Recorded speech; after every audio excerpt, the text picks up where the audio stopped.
Olá, pessoal. Professor Paulo Caetano, e eu vou, nesse vídeo, fazer a apresentação do conteúdo teórico sobre retas, tá certo? Do material teórico. Bom, eu já preparei aqui na minha lousa as possíveis equações que nós temos para identificar uma reta no plano cartesiano, tá certo?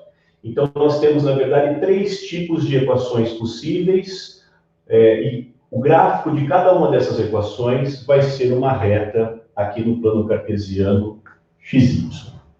Só para a gente ter uma ideia de como que a gente pode abordar esse assunto, eu vou aqui, então, colocar uma reta R nesse meu plano cartesiano e vou assumir que essa minha reta R passa por dois pontos. Um ponto A e um ponto B. Certo? E vou assumir, então, que as coordenadas do ponto A são coordenadas genéricas, no caso aqui, né? XA, YA. E vou assumir que as coordenadas do ponto B são coordenadas XB, YB. Ou seja, se eu, então, projetar aqui o meu ponto A na horizontal, eu vou obter aqui a coordenada XA. Se eu projetar o ponto A na vertical, eu vou obter aqui a coordenada YA. Da mesma forma, se eu projetar na horizontal o ponto B, eu obtenho aqui a coordenada XB, e se eu projetar aqui na vertical,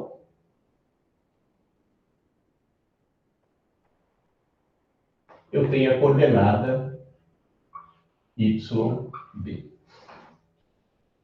Então, essa minha reta R está passando pelos pontos, dois pontos conhecidos, A e B. Tá certo? O que eu gostaria de saber, na verdade, é o seguinte: se eu pegar qualquer ponto da reta, por exemplo, um ponto P, que tenha coordenadas XY genéricas, tá certo? Ou seja, esse ponto P aqui, ele tem coordenadas X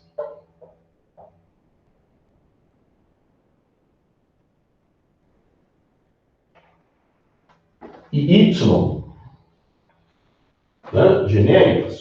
O que eu gostaria de saber é o seguinte: quando é que esse ponto P, que tem coordenadas X e Y, pertence à minha reta R? Qual é a condição para esse ponto P pertencer à minha reta R?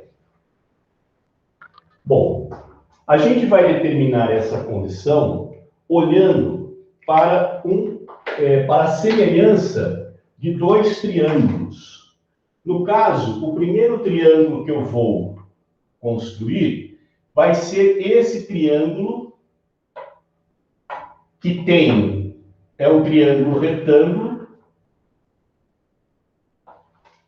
que tem hipotenusa dado pela distância de AB. E os catetos são paralelos aos eixos coordenados. E depois também eu vou olhar para esse outro triângulo que tem hipotenusa dado pelo segmento AP. Para esse outro triângulo aqui. Então, olhando para esses dois triângulos, fica bem claro, né? Se eu chamar, por exemplo, esse ponto aqui de R grande e esse ponto aqui de S, fica bem claro que o triângulo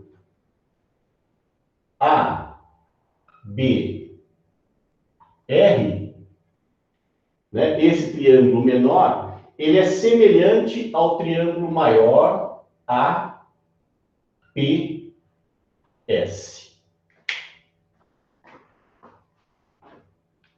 Tá certo? Por conta dessa semelhança, a gente tem, então, que o tamanho do segmento PS sob o segmento AS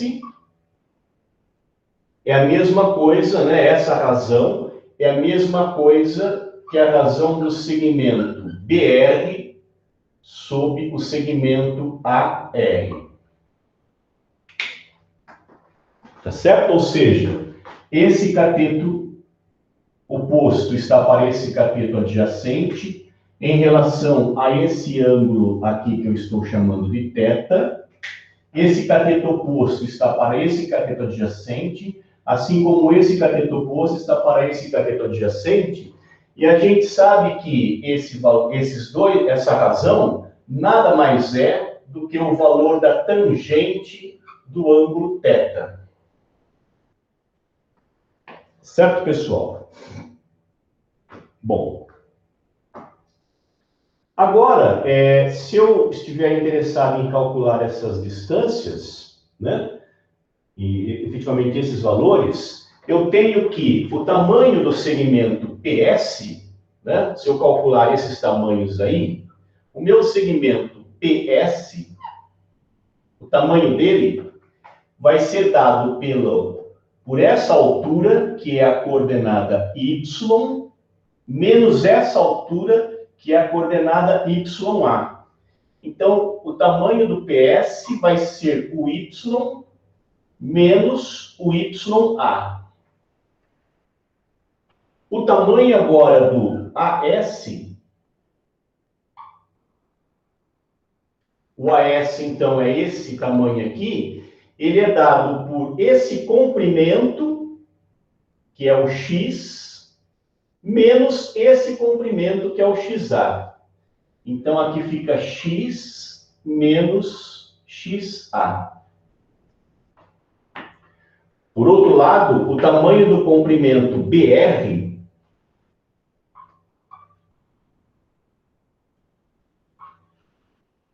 que é esse cateto oposto, é a altura YB menos a altura YA.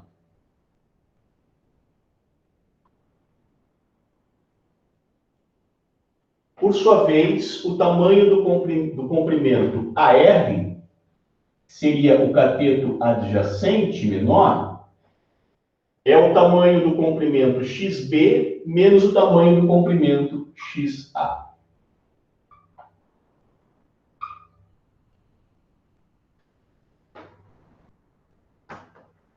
Certo, pessoal?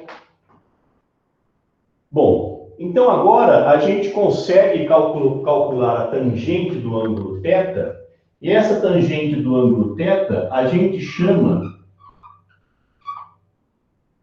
geralmente, de um número m.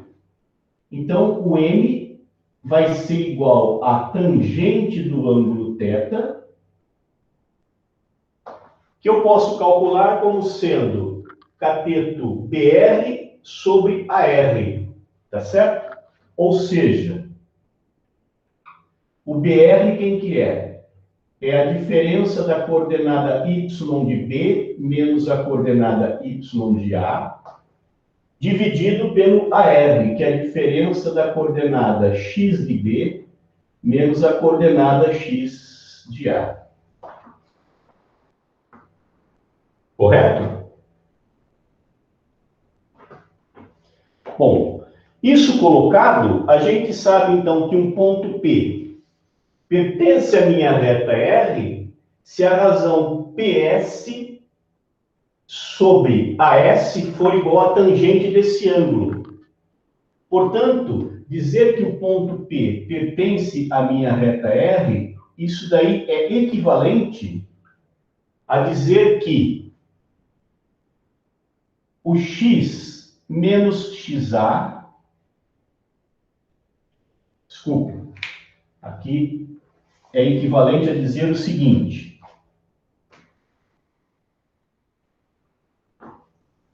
essa altura, que é o PS, que é o y menos YA, dividido por esse comprimento, que é o AS, que é o x menos XA, isso tem que ser igual à tangente do ângulo θ, portanto, tem que ser igual ao M. Correto, pessoal?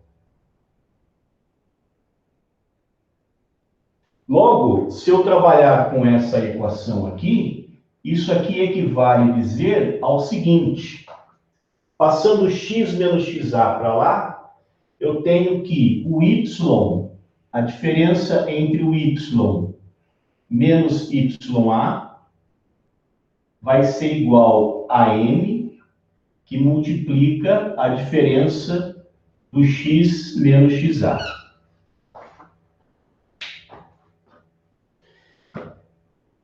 Tá certo? Então, aqui a gente observa que nós temos uma equação, né? No caso, y menos YA igual a M de x menos XA, que é uma equação desse tipo aqui, ó. É só eu isolar o y e eu vou obter, então, que o meu M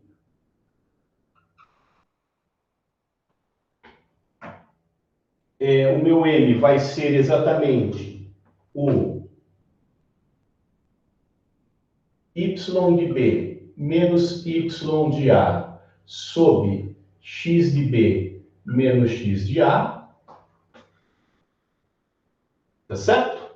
E o meu K, que é esse valor aqui, na hora que eu isolo aqui o meu y, vai ficar, então, o y de A, que vai passar para o lado de cá da igualdade, menos o valor do M x de A. Então, eu obtenho esse tipo de equação, onde o M é esse quociente e o K é essa expressão. Esse valor M, né, que é a tangente do ângulo θ, ele é chamado de coeficiente angular da minha reta, ou inclinação da minha reta. E esse valor K aqui, ele é chamado de coeficiente linear da minha reta, ou termo independente. Na verdade, esse valor K, ele é o valor que o Y assume quando o X é zero. Então, se eu prolongar a minha reta aqui, essa minha reta vai tocar aqui num patamar K. Correto? E para eu ter uma noção do que significa esse M, né? Esse M significa, na verdade, o seguinte: se eu caminhar aqui uma unidade de medida para frente, eu vou ter para chegar na minha reta, eu tenho então que subir ou descer essa inclinação M, né? Já que se o meu cateto adjacente for 1, o meu cateto oposto é exatamente a tangente do ângulo θ. Então, o significado da inclinação M é o quanto eu subo ou desço na minha reta andando na horizontal, andando uma unidade de medida. É claro que se a gente tem aqui o M se eu subir, é porque o meu M é positivo, eu tenho que andar no sentido positivo, né? Subindo aqui no eixo. E se a minha reta tiver uma inclinação decrescente, uma inclinação para baixo, o meu M vai ser negativo, eu tenho que andar no sentido contrário ao do eixo, eu tenho que andar quantidades negativas. Correto, pessoal? Bom, então a gente já determinou como que eu obtenho essa equação aqui, né, que seria uma equação geral da minha reta R, a partir de dois pontos A e B. Agora, observe que eu posso escrever essa equação de várias maneiras, né?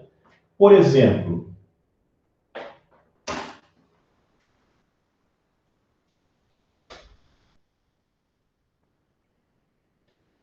Se eu partisse de uma equação desse tipo, ax mais by mais c igual a zero, então, para efetivamente eu ter as coordenadas xy de um ponto do plano na equação, ou o a tem que ser zero, ou o b tem que ser, ou o a tem que ser diferente de zero, ou o b tem que ser diferente de zero. Se o b for diferente de zero, implica que eu posso isolar o b na minha equação e obter a seguinte equação, ó, o y vai ser igual, vou passar o ax para lá e depois dividir por b, vai ficar menos a sobre b. X, passo c para lá e divido por b, menos c sobre b. Então, se o b for diferente de zero, eu obtenho uma equação geral, né, a partir de uma equação desse tipo, aonde esse termo aqui, o menos a sobre b, é o coeficiente angular, é o m, e esse termo menos c sobre b é o termo independente, é o k. Correto?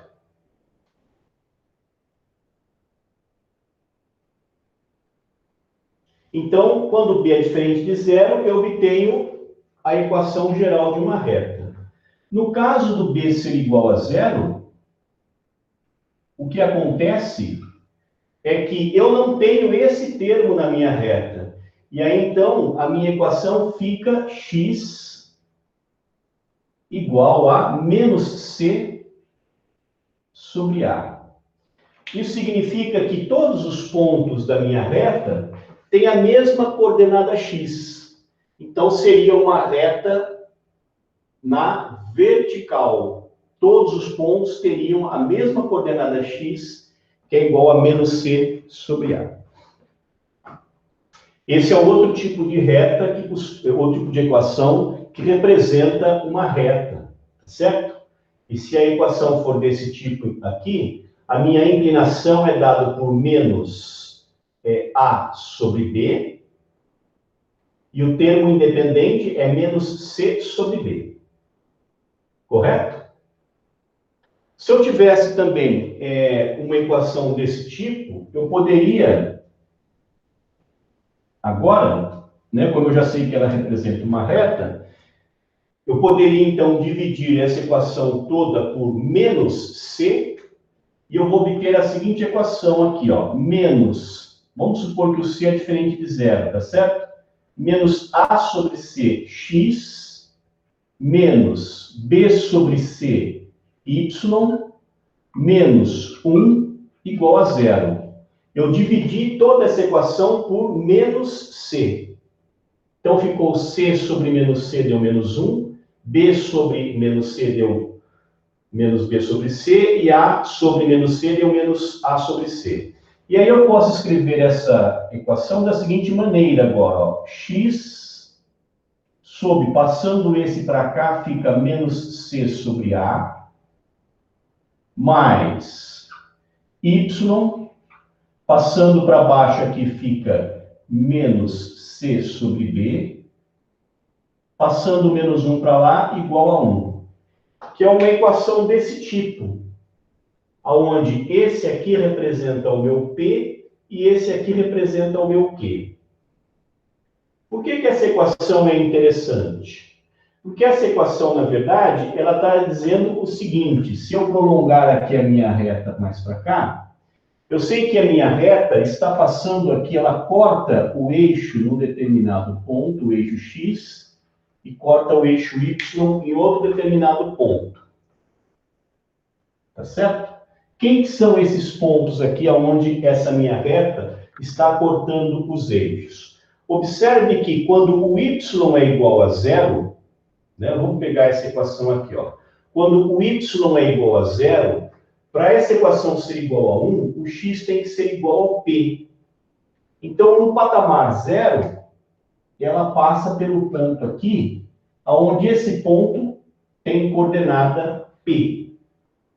De forma análoga, quando x é zero, para que esse ponto aqui, essa equação seja satisfeita, o meu y tem que ser igual a Q. Então, essa altura aqui seria a altura Q. Então, essa equação está dizendo que a minha reta está cortando o eixo x na distância ou no comprimento P e está cortando o eixo y na altura Q. Certo, pessoal? Bom, então aqui está uma teoria rápida sobre equações, possíveis equações que representam uma reta no meu plano cartesiano. Espero que vocês tenham entendido, pessoal. Até uma próxima.